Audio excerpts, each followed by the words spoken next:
৩১ বছর পর ভারত খুলে দিয়েছে ডম্বুর বাঁধ। ভারত থেকে আসা উজানের পানিতে ডুবে গেছে দেশের অন্তত ১২টি জেলা। ফেনী জেলায় দেখা দিয়েছে স্মরণকালের ভয়াবহ বন্যা। তবে বন্যার এই ভয়াবহ পরিণতি কাটতে না কাটতেই এলো আরেক দুঃসংবাদ। কাপ্তাই হ্রদের পানি বেড়ে যাওয়ায় কর্ণফুলী জলবিদ্যুৎ কেন্দ্রের ১৬টি স্পিলওয়ের গেট খুলে দেওয়া হবে আজ, এমনটাই জানিয়েছেন বিদ্যুৎ কেন্দ্রের ব্যবস্থাপক এটিএম শামসুজ্জাহের। গত বেশ কিছুদিন ধরে পাহাড়ি এলাকাসমূহে ভারী বর্ষণ ও উজান থেকে নেমে আসা ঢলে রাঙামাটির কাপ্তাই হ্রদে পানি বেড়ে সর্বোচ্চ ধারণ ক্ষমতা বা বিপদসীমার কাছাকাছি এসে পৌঁছেছে। ধারণ ক্ষমতার অতিরিক্ত পানি জমে যাওয়ায় তাই আজ রাত ১০টায় কর্ণফুলী জলবিদ্যুৎ কেন্দ্রের ১৬টি স্পিলওয়ে গেট খুলে দেবে কর্তৃপক্ষ। আজ বাংলাদেশ বিদ্যুৎ উন্নয়ন বোর্ডের এক জরুরি বার্তায় জানানো হয়েছে এমন তথ্য।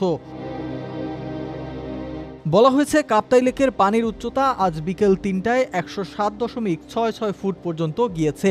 সন্ধ্যা নাগাদ ১০৮ ফুটের কাছাকাছি গেলেই ছেড়ে দেওয়া হবে কাপ্তাই স্পিলওয়ের ১৬টি গেট। বিদ্যুৎ কেন্দ্রের প্রকৌশলীরা জানান, কাপ্তাই বাঁধটির সর্বোচ্চ পানি ধারণ ক্ষমতা ১০৯ এমএসএল। তাই কাপ্তাই লেকে ১০৮ ফুট এমএসএল পর্যন্ত পানি উঠলে বিপদসীমার অবস্থা সৃষ্টি হয়।